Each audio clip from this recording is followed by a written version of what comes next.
En Puebla realizaron un cateo a las casas del alcalde de Cuauhtémoc. Viernes 10 de mayo, 4:15 de la madrugada. Mientras el país dormía bajo el silencio espeso de la sierra, en Cuauhtémoc, Puebla, el infierno despertaba con botas en el lodo y fusiles en posición. La Marina, la Sedena y unidades especiales de la SSPC rompieron la oscuridad en un operativo sincronizado, quirúrgico, demoledor. El objetivo: catear 4 propiedades vinculadas directamente al alcalde Gerardo Cortés Caballero. Sí, el mismo hombre que juró proteger, ahora era el centro de una operación de Estado. Cuauhtémoc, un poblado olvidado por los mapas, se convirtió en el epicentro de una tormenta nacional. Los vecinos, aún en bata y con el alma en vilo, observaban el desfile de blindados con un temor que ya no era nuevo: el miedo a que el crimen organizado haya tomado la alcaldía con placas oficiales. Y así comenzó el caso Cuauhtémoc, cuando el poder político y la estructura criminal se fundieron en un mismo rostro. ¿Hasta dónde llegan las raíces de esta red de corrupción? ¿Y por qué este operativo desató una alerta nacional que aún no se apaga? Lo que se encontró aquella madrugada heló la sangre incluso de los más experimentados. En la primera propiedad, una finca a las afueras del poblado, se halló un arsenal de guerra digno de un cártel transnacional. Fusiles Barrett calibre .50, capaces de derribar aeronaves, granadas de fragmentación, radios encriptados y uniformes tácticos con insignias clonadas. Aquello no era una casa, era un cuartel paramilitar clandestino.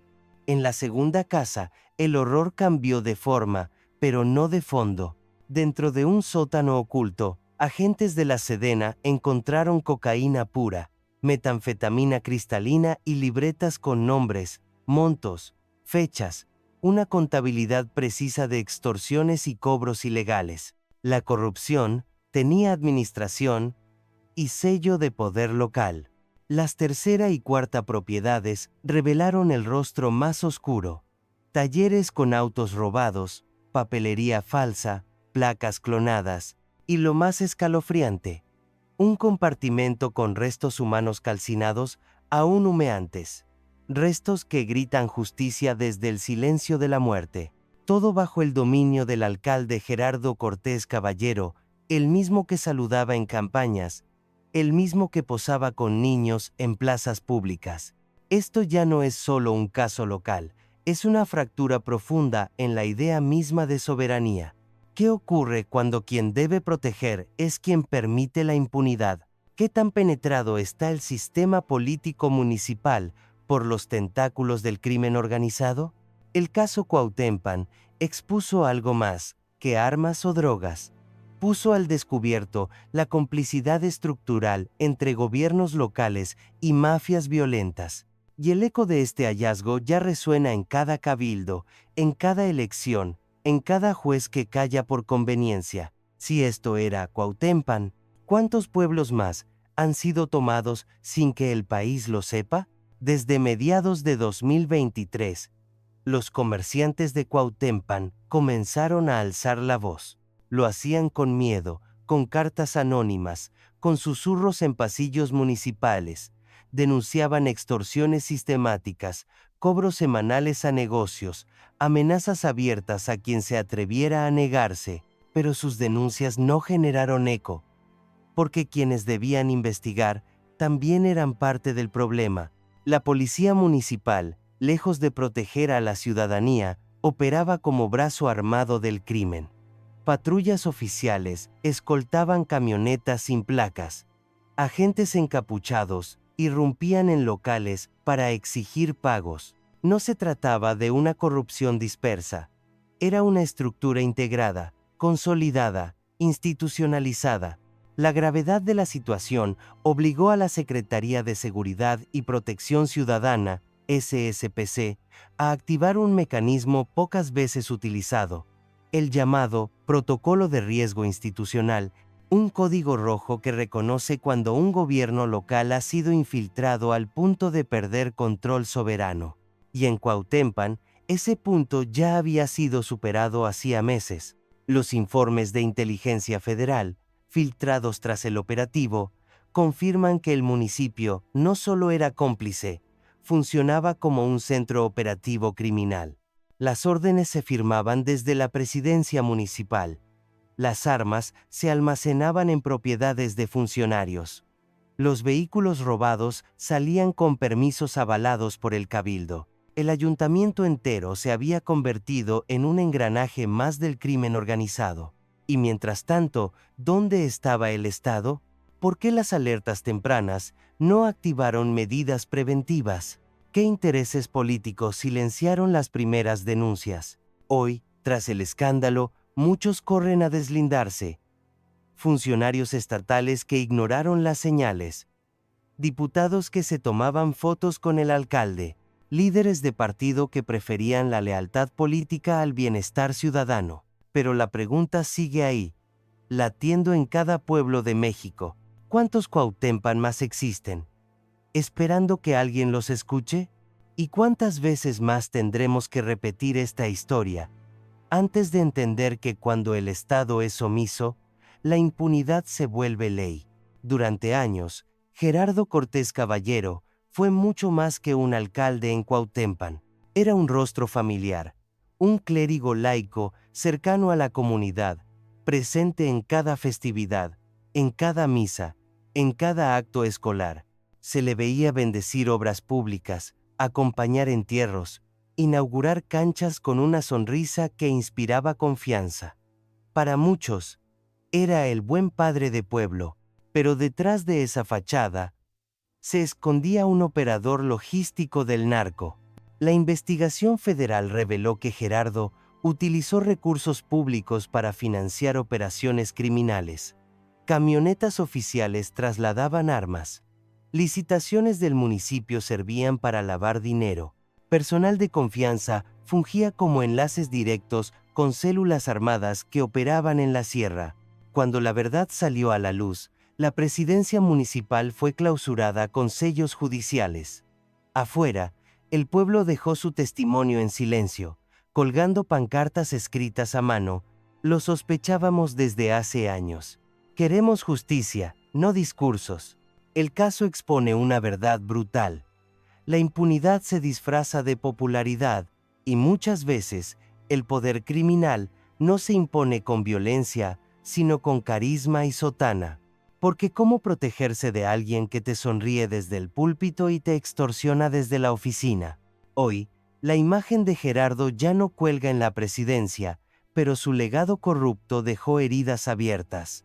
¿Estamos preparados, como sociedad, para reconocer que el enemigo no siempre llega armado, sino elegido por votos? ¿O seguiremos confundiendo liderazgo con engaño hasta que sea demasiado tarde? Lo que comenzó como un operativo local en la Sierra de Puebla se transformó en un incendio político nacional. La magnitud de lo hallado en Cuauhtémoc, armas, drogas, restos humanos y documentos falsos, no podía quedar contenida entre las montañas. Y el sistema, como tantas veces, reaccionó tarde y mal. A los pocos días del cateo, la Fiscalía General de la República, FGR, abrió una carpeta de investigación por desaparición forzada, vinculada a restos calcinados encontrados en propiedades del alcalde. Aunque los informes son preliminares, fuentes internas no descartan que algunos cuerpos pertenezcan a periodistas y activistas reportados como desaparecidos desde 2022. En medio del escándalo, Gerardo Cortés Caballero solicitó una licencia de 20 días, alegando motivos personales y el deseo de no entorpecer las investigaciones. El anuncio, leído sin emoción por un secretario municipal interino, encendió la furia popular. Las redes estallaron con un hashtag contundente: licencia no es justicia. Los ciudadanos lo dijeron sin rodeos. No creemos en coincidencias. La licencia es un escape disfrazado. ¿Y los muertos? ¿Quién responde por ellos? Pocas horas después, la Secretaría de Seguridad y Protección Ciudadana, SSPC, confirmó lo que muchos ya sospechaban. Existían vínculos comprobados entre el alcalde y un grupo criminal regional con operaciones en Puebla, Veracruz y Oaxaca. La presidencia municipal de Cuautempan había sido infiltrada, dominada y utilizada como base logística del crimen. En este contexto, la respuesta del gobernador de Puebla, Sergio Salomón, fue tibia, casi mecánica. En una rueda de prensa improvisada, se limitó a decir que se investigará a fondo y que el Estado confía en sus instituciones. Pero para un pueblo con miedo y muertos en su tierra, esas palabras sonaban vacías, recicladas, como frases aprendidas de memoria. Mientras tanto, periodistas, activistas y colectivos ciudadanos intensificaron su presión. Algunos acudieron a Cuautempan para documentar lo ocurrido. Otros, desde redes sociales, exigieron medidas inmediatas. La destitución definitiva del alcalde, la protección a testigos y una intervención federal real, no simbólica. Porque lo que pasó en Cuautempan ya no es solo un caso aislado ni un escándalo mediático, es el síntoma de una enfermedad estructural. Municipios infiltrados, justicia omisa, políticos protegidos por pactos invisibles. Y cuando eso ocurre, el problema deja de ser municipal y se convierte en una amenaza nacional. Hoy, la sociedad mexicana no solo exige nombres y castigos, exige verdad, rendición de cuentas y garantías de que esto no volverá a repetirse. Pero la historia reciente nos ha enseñado que el sistema tiene reflejos lentos y memoria selectiva. Entonces, la pregunta queda en el aire, golpeando con fuerza en cada esquina del país. ¿Qué tan enfermo está el poder cuando un criminal puede pedir licencia y seguir siendo llamado alcalde? En medio del escándalo, con los titulares ardiendo y la opinión pública exigiendo respuestas concretas, Omar García Harfuch no se escondió detrás de tecnicismos ni discursos vacíos, lo dijo claro, frente a cámaras, en una rueda de prensa que rompió con la tibieza institucional de los últimos días. No permitiremos que cargos públicos se utilicen como fachada del crimen organizado. El poder no puede ser refugio de delincuentes. Su declaración no fue simbólica. Fue un mensaje directo al sistema, una línea de ruptura con la complicidad silenciosa que ha permitido durante décadas que la política se mezcle con la violencia y la corrupción. Harfuch no solo denunció, presentó pruebas. El armamento asegurado en Cuautempan incluía rifles de asalto y fusiles de uso exclusivo del ejército, algunos de ellos con registro de origen extranjero, introducidos al país por rutas clandestinas. Esto confirmó la dimensión transnacional de la red criminal. Cuautempan no era una excepción, era un nodo dentro de una cadena mucho más amplia y peligrosa. La respuesta operativa no se hizo esperar. Bajo el nombre de Plan Cuautempan, se activó un despliegue coordinado de fuerzas federales y auditores civiles. Las medidas incluyen militarización temporal del municipio, con control directo de la seguridad a manos del ejército, auditorías urgentes a todos los contratos y recursos municipales desde 2021, rastreo financiero nacional e internacional de las cuentas vinculadas al alcalde y sus colaboradores, revisión total del cuerpo de policía municipal, con bajas masivas y procesos penales en curso. El mensaje es claro. Harfuch no vino a administrar el desastre, vino a desmantelarlo, pero aunque las acciones generan esperanza, también dejan expuestas las fallas sistémicas. ¿Cómo fue posible que un alcalde acumulase tanto poder criminal sin ser detectado antes? ¿Y qué otros nombres están aún en funciones, amparados por pactos de silencio? El caso Cuautempan marca un antes y un después, y la postura de Harfuch deja una advertencia que resuena más allá de Puebla. O limpiamos el poder, o el poder nos arrastra con su podredumbre. ¿Estamos listos, como país, para elegir de qué lado de la historia queremos estar? Cuautempan respira, pero con el corazón encogido. Tras el operativo, el pueblo fue liberado, sí, pero no ha recuperado la paz. En las calles, los comerciantes colocaron veladoras en las entradas de sus negocios. Algunos lloraron frente a cámaras. Uno de ellos, entre sollozos, dijo: «Por fin alguien nos escuchó. pero todavía tenemos miedo. En redes sociales, el clamor ciudadano se volvió tendencia. Gracias Harfuch. Testimonios de madres, campesinos, jóvenes, gente que vivía bajo amenaza constante y que ahora, por primera vez, se atreve a contar su historia. La liberación no fue solo física, fue también emocional, pero no todos celebraron. Desde ciertos sectores de Morena, comenzaron las críticas. Señalaron una supuesta intervención política encubierta, insinuando que el operativo buscaba golpear intereses electorales. La respuesta de Harfuch fue inmediata y sin adornos. Esto no es una jugada política, es un asunto de Estado, y el Estado tiene la obligación de defender a su gente. La fractura entre la necesidad de justicia y la manipulación partidista abre un debate urgente sobre el uso del poder. Porque cuando la verdad se politiza, la víctima vuelve a quedar en el olvido. Cuauhtémoc hoy es símbolo de algo más grande.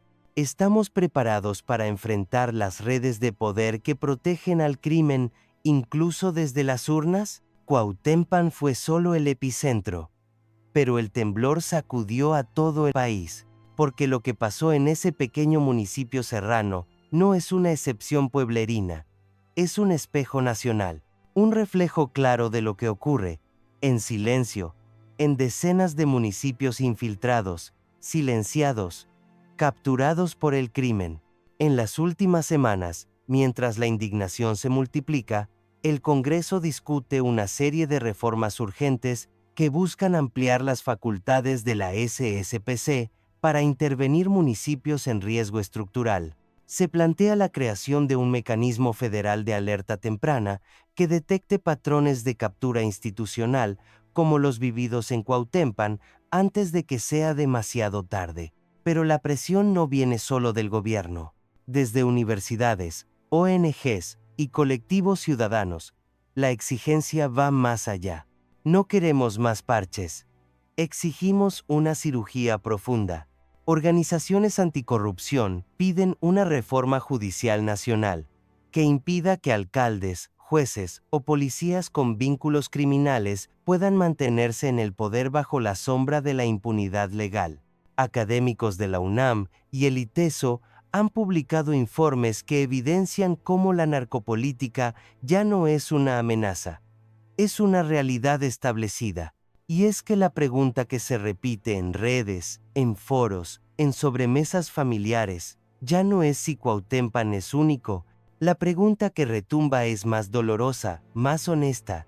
¿Cuántos Cuauhtémoc más existen?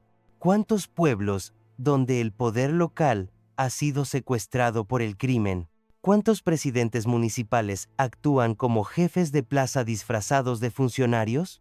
¿Cuántas elecciones se ganan no con votos, sino con miedo? Hoy, el país parece estar despertando de un largo letargo institucional, pero el despertar no basta. Se requiere verdad, justicia y una voluntad colectiva que no se apague con el siguiente escándalo. Y si Cuauhtémoc fue el aviso, ¿estaremos a la altura del llamado que hoy nos exige la historia? Gerardo Cortés Caballero, el alcalde que saludaba desde el balcón principal del ayuntamiento como hombre de fe y servidor público ejemplar, hoy es un prófugo de la justicia, con orden de aprehensión girada por delitos federales. Su licencia de 20 días, aquella jugada cínica que pretendía ganar tiempo, se convirtió en la última cortina de humo antes de desaparecer. Las autoridades lo buscan, sí, pero lo más importante es lo que su caso representa. El caso Cuauhtémoc no solo expuso la podredumbre de un gobierno local infiltrado, expuso el silencio estructural de quienes sabían y callaron. Exigió respuestas de instituciones acostumbradas a mirar hacia otro lado, y obligó al país a mirarse en el espejo. Hoy, mientras se formalizan procesos penales, mientras se extienden auditorías, mientras Harfuch reconstruye lo que el miedo destruyó, la pregunta sigue flotando en el aire nacional. ¿Cuántos Gerardo Cortés más gobiernan hoy bajo la protección del sistema? La lección nacional es dura. No basta con confiar en el voto o en el discurso. El caso Cuauhtémoc nos obliga a repensar el concepto mismo de poder local. ¿Cómo garantizamos que un municipio no se convierta en base criminal? ¿Cómo fortalecemos la participación ciudadana más allá de las urnas? ¿Cómo blindamos las instituciones para que nunca más un criminal sea investido con banda tricolor? Desde colectivos civiles, universidades y organizaciones internacionales, ya se proponen mecanismos de seguimiento ciudadano, reformas constitucionales para la suspensión inmediata de cargos en casos de infiltración comprobada, y nuevas rutas de coordinación entre inteligencia financiera y fiscalías estatales. Pero más allá de las leyes, el verdadero cambio empieza en la conciencia, en cada ciudadano que denuncia, en cada periodista que investiga, en cada comunidad que exige cuentas claras, porque la justicia no solo es capturar a un alcalde prófugo, es garantizar que nadie vuelva a ocupar ese lugar con las mismas sombras detrás. Cuauhtémoc ya no es solo un pueblo en Puebla, es un grito nacional, un antes y un después, en la lucha por recuperar el territorio y la dignidad. Y si la historia nos ha mostrado cuántas veces el poder ha sido secuestrado, hoy también nos toca escribir cuántas veces más vamos a permitirlo. ¿Será este el inicio de una limpia real en la política municipal mexicana? ¿O será, una vez más, solo una historia más, que el país olvidará cuando llegue el próximo escándalo?